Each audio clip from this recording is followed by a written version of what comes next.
scolding me, saying that I'm a pimple girl, I'm that bad, I'm this bad, I'm ugly. You know, those are verbal bullying, physical bullying that I received from those girls when I was back in primary.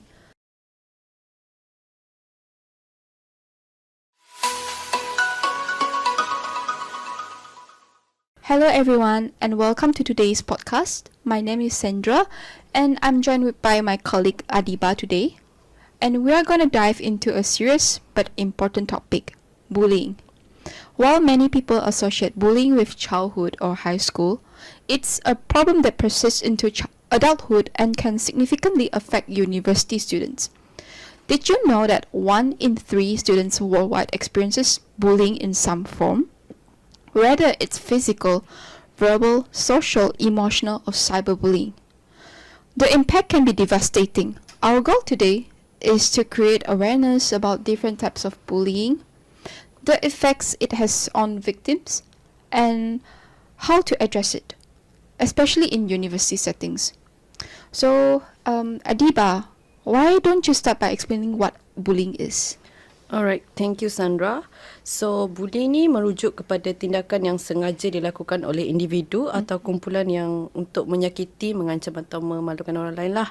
So, dalam ayat yang mudah difahami, kalau kita nak mudah faham adalah sesuatu tindakan yang mengasari orang lain lah.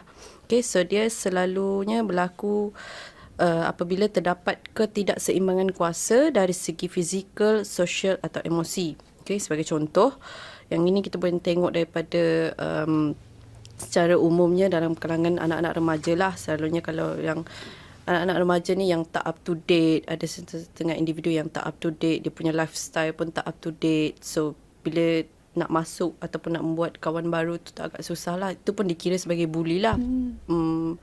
Orang kata dipinggirkan, itu pun dikira bully secara sosial.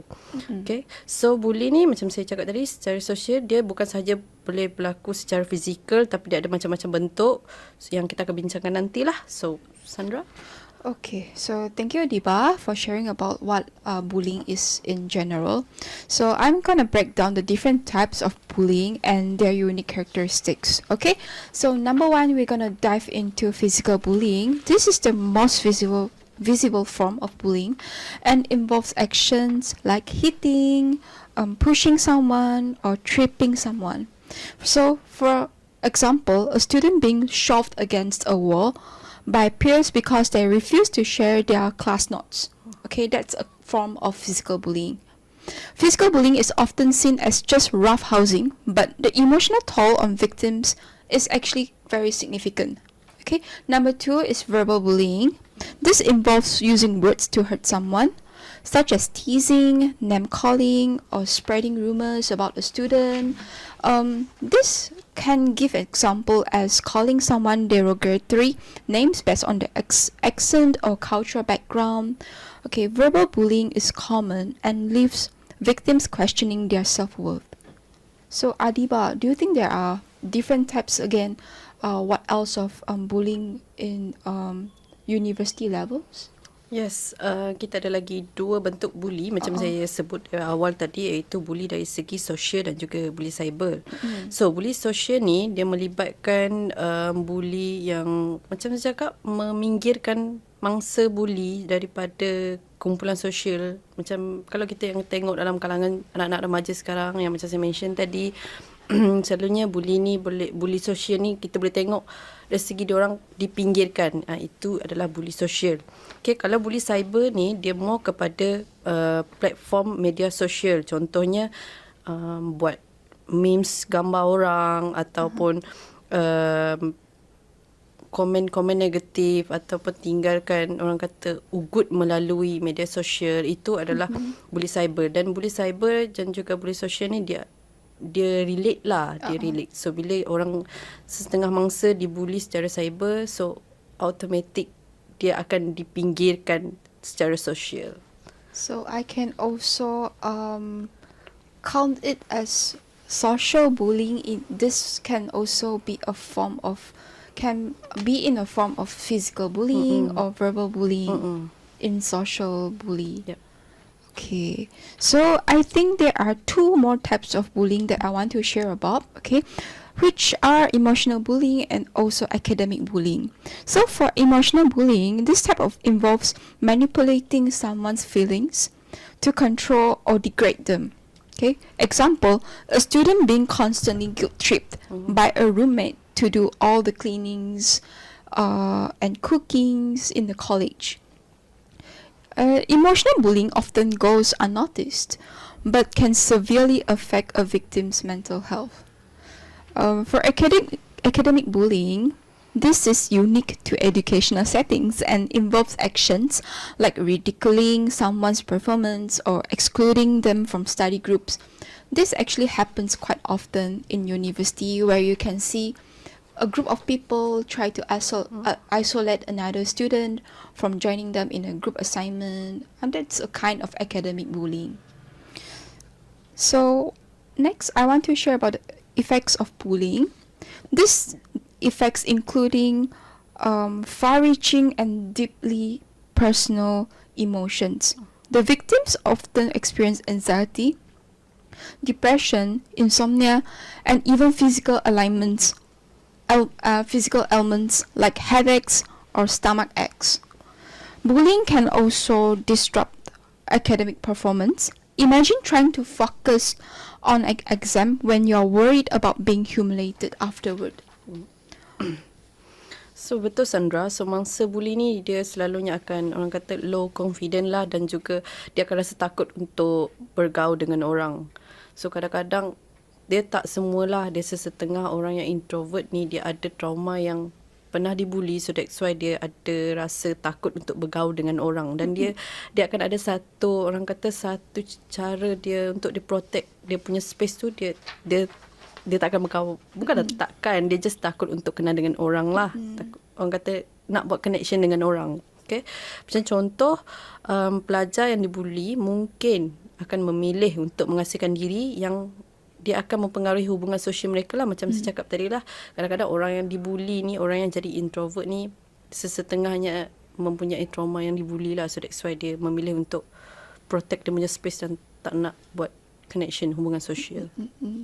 So talking about social relationship, I think I have a real life event to share about when I was young and I got bullied when I was in primary school. So this is very personal. When back in primary school, I was in the age around 11 to 12. I was being a target by a group of girls.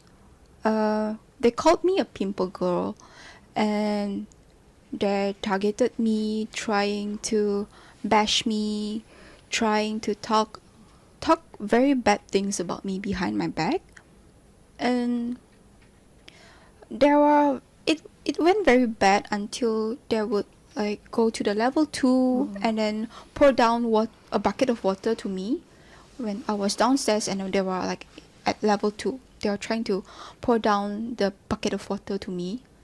And then I complained that to my father, and then the next day, yes, of course, we all went to the principal room.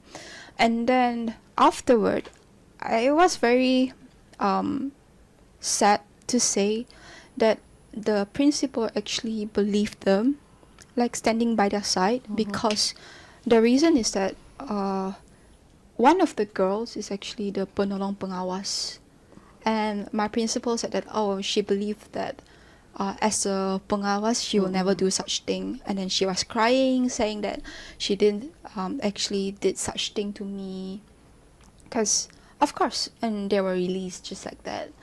And then the next day, the same scenario still ongoing, it's still like, continue like that until the day that we graduated. It's still the same. So because they were not told that, okay, you should not be doing this to your classmate, to the students, just because that you have the power, you should not. It doesn't make you the one that you can bully people around in school. So I feel like because of the power that students have, it sometimes make them giving them the opportunity, giving them the power to bully someone that is weaker than them.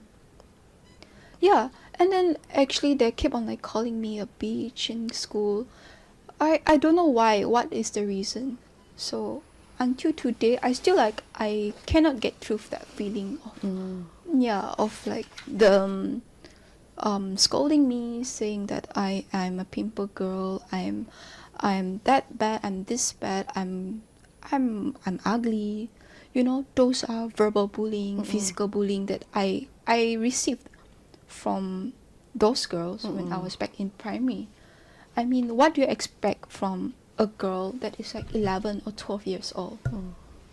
Wow. Yes, I don't know what is the reason that you guys treat me like that. Yeah, right. Yes, betul. So we are here to like share to people that we should not just because that we have the power and then we use the power to bully other people. Yes. And then kita pun boleh tengok kesan kadang-kadang orang yang pembuli ni pun sebenarnya dia datang daripada dia sendiri pernah dibuli. So bila dia rasa, orang kata dia struggle dengan dia punya emotion kan. So dia rasa mungkin bila dia tak dapat, orang kata tak dapat treatment yang sepatutnya, dia tak seek help. So benda tu akan jadi, dia akan rasa dia perlu balas balik dekat orang macam apa yang dia rasa. And then ada sesetengah pembuli ni, macam Sandra cakap, kadang diorang yang ada power, diorang yang ada kuasa kan. So that's why bila dia membuli, orang takkan percaya if dia buat tu kan. Okay. So itu kalau kita tengok antara orang kata faktor-faktor kenapa ada sesetengah individu menjadi pembuli, right? So dia boleh dipengaruhi dari segi power dan juga mungkin daripada dia punya experience yang sebagai mangsa buli, right? Yes. Alright, so itu daripada Sandra yang daripada sekolah kan? Yes, in primary. Alright.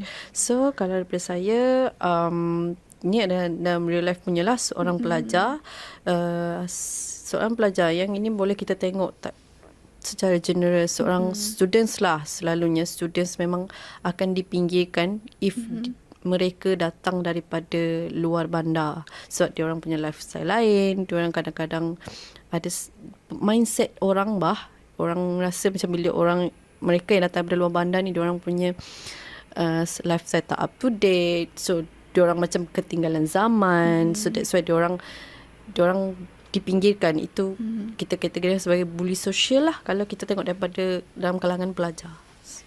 So Sandra, macam mana kita nak, orang kata kita nak tahu itu bully atau tidak?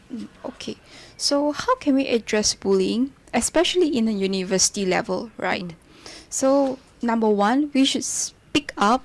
Okay, victims should really feel empowered to report incidents to authorities. Whether it's a lecturer, a counselor, or a student body, it will be okay for you to speak up to those authorities to tell them that you are facing bullying in school.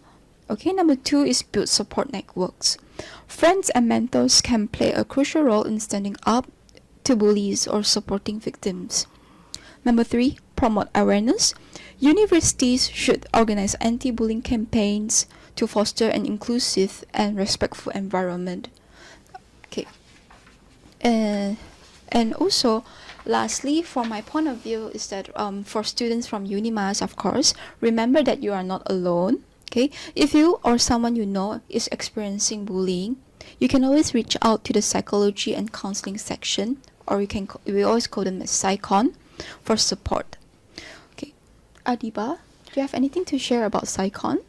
Alright, macam Sandra cakap, mana-mana student Unimas yang memerlukan bantuan psikologi boleh contact Psychon. Okay, cara-caranya, sebab tak ramai student yang tahu. Okay, so cara-cara untuk contact Psychon, student boleh buat appointment di e-student, and then dalam e-student tu klik bahagian application and then klik counselling appointment, and then dekat counselling appointment tu student boleh pilih mana-mana kaunselor yang ada di Saikon lah. Kita ada 4 orang kaunselor di Saikon. Puan Sabtuyah, Sir Lawrence, Miss Umi dan juga Madam Fauzia. So boleh kat situ dalam form tu ada kaunselor, korang boleh pelajar boleh pilih, and then masa yang available bila, dan student boleh check email lah. Kita nak tengok kaunselor tu available atau tak, kita boleh student boleh check dekat student email. Itu kalau cara untuk contact Saikon lah. Alright, Adiba, thank you for the tips. And another additional tips is that students can actually walk in to Saikon, which is in HEPA building level 2, to get your counselling sessions done with the counsellors. Okay, if you see that the counsellors are not available, of course you can also scan the QR code in the entrance to book an appointment. Yep. Okay, so we can conclude that bullying is a serious issue that affects mental, emotional, and even physical well-being of students, of individuals. So let's create a safe space for everyone by recognizing that the signs of bullying is actually the symptoms, and also taking actions against the symptoms. Alright, betul Sandra. So perkara paling penting ialah kita semua perlu bekerjasama untuk menghentikan buli. Maksudnya kita bukan just individu. Okay, ini melibatkan kerjasama antara semua pihak lah untuk kita bantraskan buli ni. So terima kasih kerana mendengar podcast kami pada hari ini. Alright, thank you everyone for watching. Remember that kindness is free. Please show it to the person around you, to all the individuals around you. Okay? Thank you. Stay safe.